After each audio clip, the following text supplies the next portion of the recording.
നമ്മുടെ കാര്യം എന്തായാലും സലാം എം.എൽ.എ നോക്കണം. ഈ മണ്ഡലം വികസിപ്പിക്കാൻ സലാം എം.എൽ.എക്ക് പറ്റിയോ?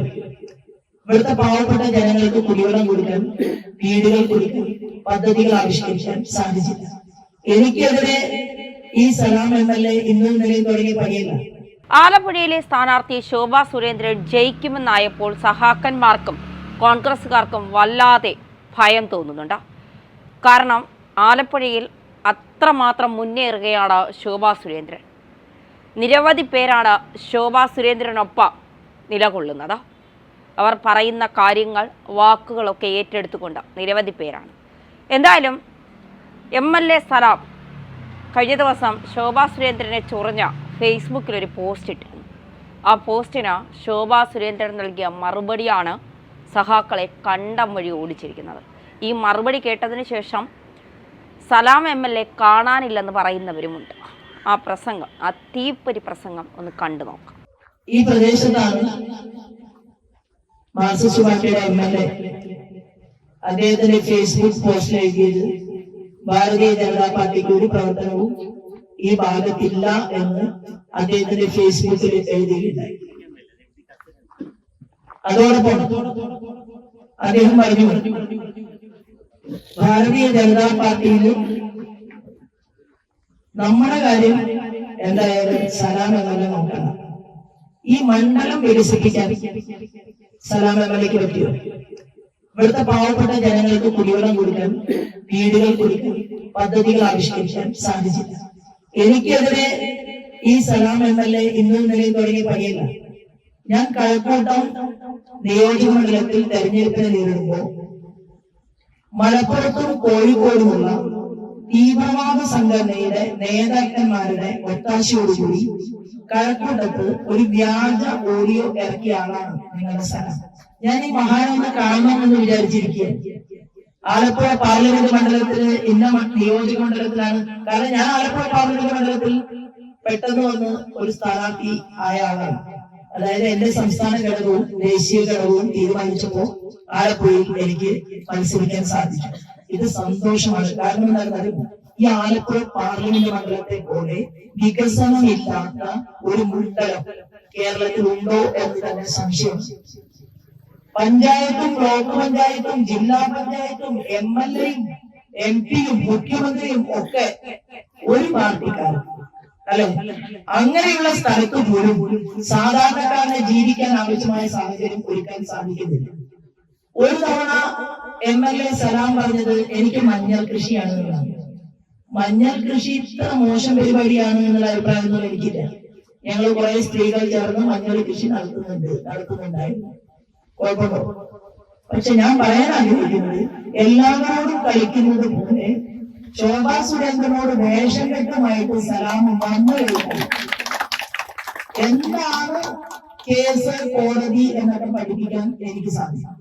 പിന്നെ അടുത്ത് വന്നിട്ടാണ് ഇല്ലാത്ത ആരോപണം സലാം ഇപ്പൊ ഉന്നയിച്ചതുപോലെ അടുത്ത് വന്നിട്ടാണെങ്കിൽ നല്ല കൈക്കോട്ട് കൊണ്ട് മണ്ണ് കളച്ച് മറച്ച് അത്യധ്വാനം ചെയ്ത കരുത്തുള്ള കൈയാണ്. അടിച്ച് കാരണക്കുട്ടി പൊളിക്കാൻ രാഷ്ട്രീയ നേതാവ് എന്നുള്ള രീതിയിൽ ഇതിന്റെ എന്ത് പ്രശ്നം ഉണ്ടായാലും കുഴപ്പമില്ല.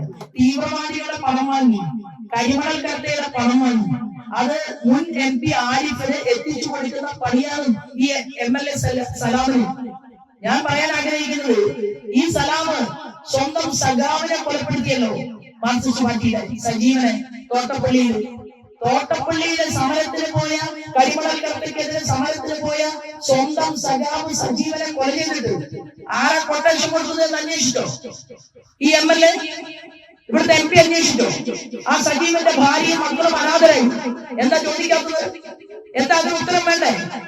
ഞാൻ പറയാൻ ആഗ്രഹിക്കുന്നത്, ഇല്ലാത്ത ആരോപണങ്ങൾ കഴക്കൂട്ടത്തെ തെരഞ്ഞെടുപ്പിലും നിങ്ങൾ ഇവിടത്തെ തീവ്രവാദികളെ കൊണ്ട് ചെയ്യിപ്പിച്ച് അത് കഴക്കൂട്ടത്തിറക്കിയിട്ടും രണ്ടാം സ്ഥാനത്ത് വരാൻ ശോഭാ സുരേന്ദ്രനായിട്ടുണ്ടെങ്കിൽ ആലപ്പുഴ പാർലമെന്റ് മണ്ഡലത്തിൽ സ്വന്തം കാൽക്കീഴിലെ മണ്ണൊലിച്ചു പോകുന്നത് സലാം എം.എൽ.എയും ആരിഫും ഒക്കെ നോക്കിയാൽ മതി. കാരണം എന്താണെന്നറിയോ, ഇത് ആര് മുഖ്യമന്ത്രിയാകണമെന്ന് തീരുമാനിക്കാനുള്ള തെരഞ്ഞെടുപ്പല്ല. ഇത് രാജ്യം ആര് ഭരിക്കണം എന്ന് തീരുമാനിക്കാനുള്ള തെരഞ്ഞെടുപ്പാണ്.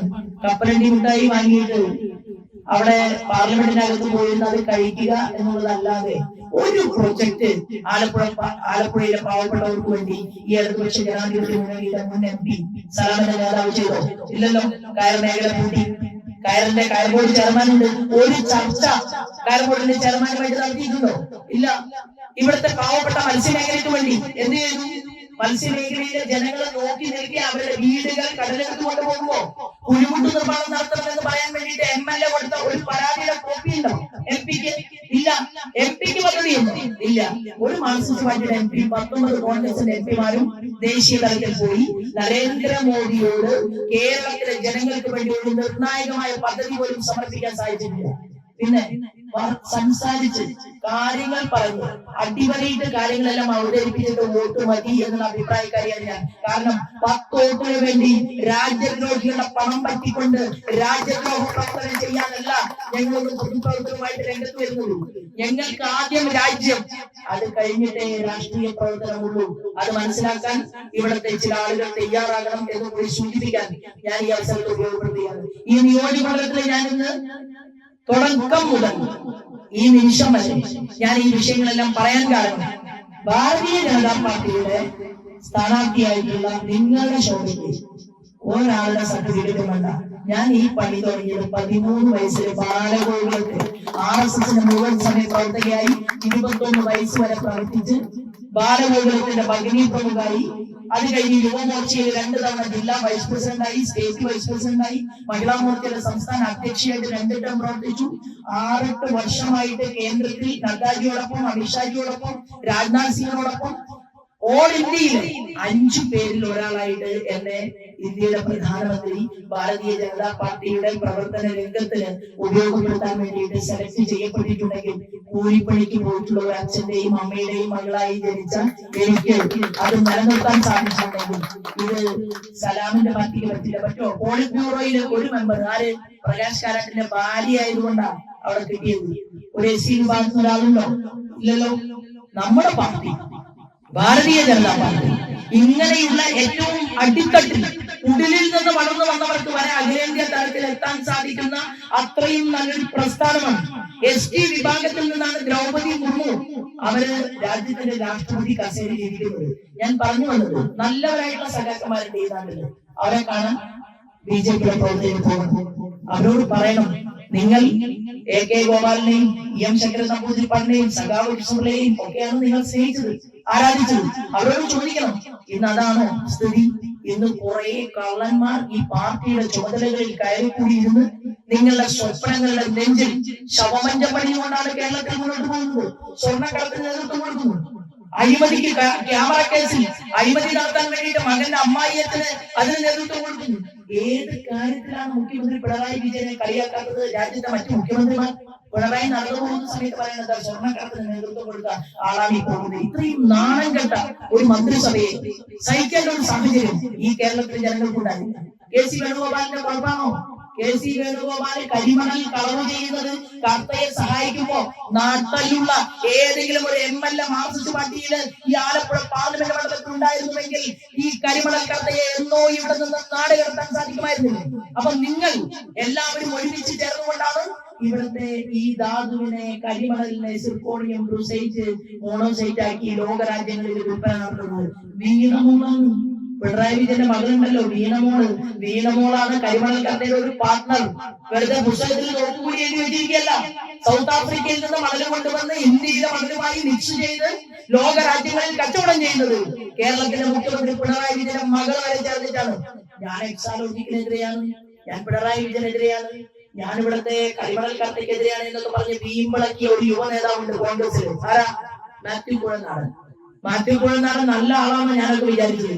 പക്ഷേ ആ KC വേണുഗോപാൽ എന്ന് പറയുന്ന ആനക്കള്ളന് വേണ്ടിയിട്ട് കോടതിയിൽ കോട്ടിട്ട് ഹാജരാകാൻ മാത്യു കുഴൽനാടൻ തയ്യാറായപ്പോ ഞങ്ങൾക്ക് കാര്യം മനസ്സിലായി. മണിമല മാമച്ചന്റെ ഒരു സിനിമയുണ്ട് വെള്ളിമുങ്ങ.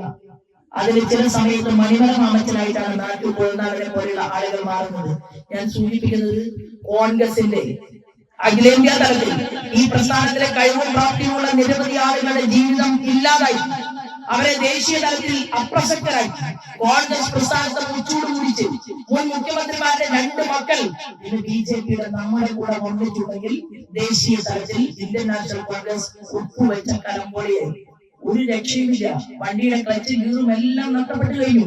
അങ്ങനെയുള്ള ഒരാൾ നരേന്ദ്രമോദിക്ക് ബദലായിട്ട് ഞങ്ങളുണ്ട് എന്ന് പറഞ്ഞ് ആളുകളെ പറ്റിക്കാൻ വേണ്ടിയിട്ട് വരുമ്പോൾ നിങ്ങൾ ചോദിക്കണം, KC വേണുഗോപാൽ കേന്ദ്രമന്ത്രിയായിരുന്നില്ലേ? എന്നിട്ടെന്തേ ഈ ആലപ്പുഴയുടെ മെഡിക്കൽ കോളേജിന് സൂപ്പർ സ്പെഷ്യാലിറ്റി ആക്കാൻ അന്ന് പറ്റാതിരുന്നത്? ഇപ്പൊ പറ്റി, മോദി വന്നതുകൊണ്ടാണ് സാധിച്ചത്. എന്തേ KC വേണുഗോപാൽ ഇവിടെ നിന്ന് ജയിച്ചു പോയി മന്ത്രിയായിട്ട് ബൈപ്പാസ് ഉണ്ടാകുന്നത്? KC വേണുഗോപാലിന്റെ കാലത്ത് കിട്ടിയോ? കിട്ടിയില്ല. എന്താ കാരണം? നരേന്ദ്രമോദിജിയുടെ കൂടെയുള്ള ഗതാഗത വകുപ്പ് മന്ത്രി നിതിൻ ഗഡ്കരി 20 സുവർണ കോറിഡോറുകൾ കേരളത്തിന് വേണ്ടി പ്രഖ്യാപിച്ചു. 3 ലക്ഷം കോടി രൂപയുടെ പദ്ധതി ആവിഷ്കരിച്ചു. അങ്ങനെ ഇരിക്കുന്ന സമയത്ത് കാസർഗോഡ് മുതൽ തിരുവനന്തപുരം വരെ റോഡ് കിട്ടിയപ്പോ ആലപ്പുഴ കൂടെ റോഡ് പോവാതെ അപ്പുറത്ത് പണിയാൻ പറ്റുമോ? ഇല്ല. അതുകൊണ്ട് ആലപ്പുഴയ്ക്ക് ദേശീയപാത കിട്ടി.